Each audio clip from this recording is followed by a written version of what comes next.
Good morning, students. Hope you all are well. So, we are studying chapter 3, Conservation and Ecology. So, in the live class, already we have discussed some portion of this chapter. So, today we will discuss the tribals and the forest, what are the rights of the tribals, what are different conflicts, and social forestry. Okay, so let's start. So, as we are having forest in different part of our country, so inside that forest some other communities are also present. Okay, that means they are the tribal community, and they means they have some sort of coexistence with the forest. Why? Because they are directly or indirectly dependent on the forest, the resources, food, shelter, all this. But according to the Act 2006, Indian government passed this act for the scheduled tribes and other traditional forest dweller, and according to this they have certain rights. And they can use the forest resources up to a certain level. So let's see what are the rights.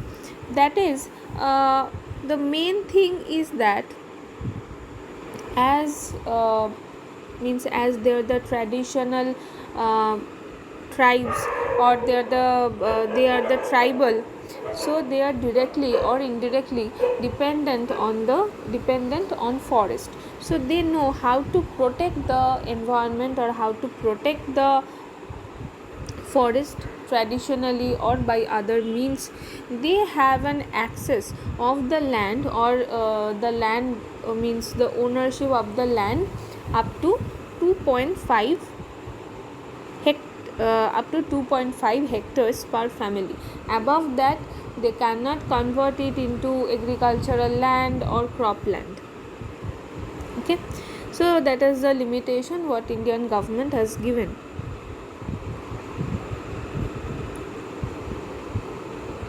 Now that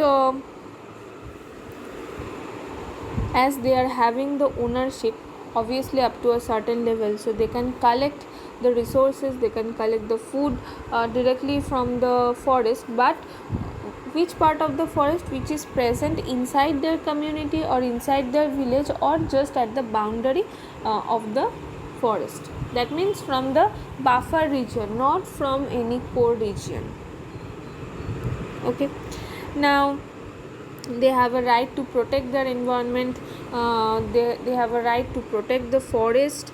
As the whole tribe community, they are they are directly dependent on the forest resource, and which this tribes, they are traditionally protecting this environment or conserving for sustainable use, so that it can enhance the conservation not only for the plants but also for the animals and different organisms which are present inside the forest. They can protect our biodiversity. They can protect our biodiversity. They know how to protect means they have the knowledge how to protect the biodiversity in that particular region. Okay, so these are certain rights what Indian government has given to the tribes or scheduled tribes and other tribals. Now there are some conflicts surrounding the forest areas or in the forest area. That first is the tribal and the rights. As government impose certain limits the government has imposed. So and government also government have taken special steps to ensure the protection of the tribal population, so their existence sometimes their existence preserved, and urban encroachment means the urban development, it is forbidden. Next is the tourism that helps enhancing the forest currency, means it will increase our economy, and it will increase the local employment at the same time, but also it causes pollution and obviously the deforestation for the development of certain projects. And so that if the projects will develop in that forest region, so it will affect our environment or it will affect our ecosystem. Next is the poaching has been, means that is a very dangerous thing, and it leads this poaching leads to many animals to their extinction, like the number of the elephants and tigers, they're declining continuously for the poachers. So to prevent this poaching, boundaries have developed, and strict laws are imposed so that we can protect our environment and our forest, and obviously also our wildlife. Roadways and tracks and railways generally present inside. Sometime you have seen that it is present through the natural forest or through the mountain track, so it will harm our natural environment. So steps has been taken for the plantation. Next is the developmental project. Dams, they generate hydroelectric power, and the agricultural irrigation, but due to dam there is water logging. So these are some problems that arising. Next is the social forestry. What is social forestry? This term first coined in 1976 by National Commission on Agriculture, Government of India. So at that time, Indian government has means they developed this thing, the social forestry project. And what is the aim of the social forestry? Social forestry means it actually means the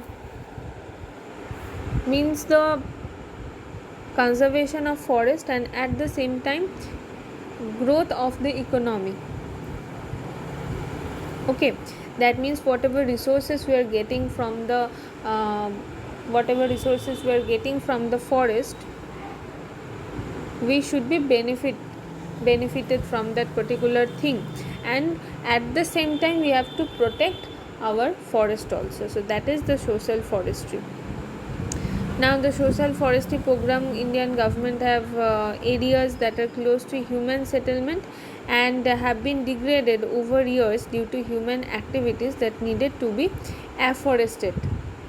Okay, now trees were to be planted around the agricultural fields. Plantation of trees along the railway lines and the roadsides, river and canal banks were carried out, and they were planted in the village common land, in some waste land and in some panchayat land. It also aims at raising the plantation by common man, so that to meet the growing demand of the timber, for the wood, fodder, etc. That means it will also increase our economy. Okay. Next is the farm forestry. Farm forestry means farming plus forestry. Okay, so means we have to do the plantation in the agricultural land or in between agricultural land, either at the same time or means at different time. Means both the commercial and non-commercial farm forestry are being promoted in one form or the other. So individual farmers are being encouraged to plant the trees on their own farmland. Why? To meet the domestic needs of the family.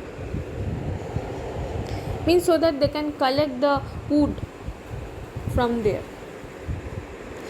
And community forestry means it is not the plantation will not be in a particular land or in the agricultural land, but it will be in a particular community, or it will be within the community, and it will not be in the land of any individual or any individual farmer. They cannot do that. So within the community, many individual can do that plantation.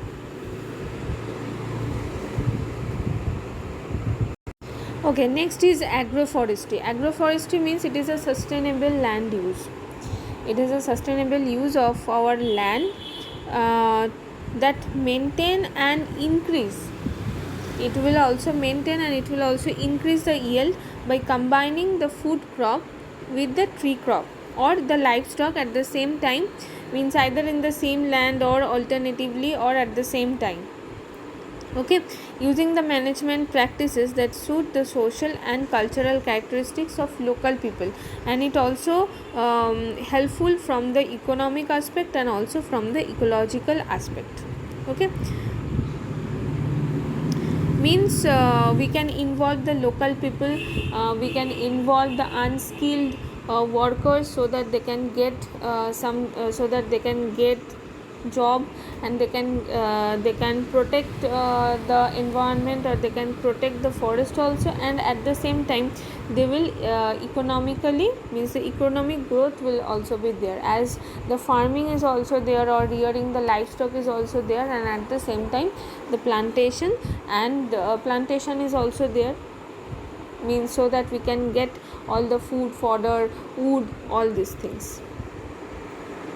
Now the objective of social forestry, what is the objective? That the obviously improving our environment, for protecting agriculture from adverse climatic factors or climatic condition, increase the supply of wood fuel for domestic use, for small timber, for rural housing, for the fodder for livestock, and for industrial use. Next is the increasing the natural beauty of our landscape, provide jobs for unskilled worker, and land rehabilitation. Okay, so that's all for today.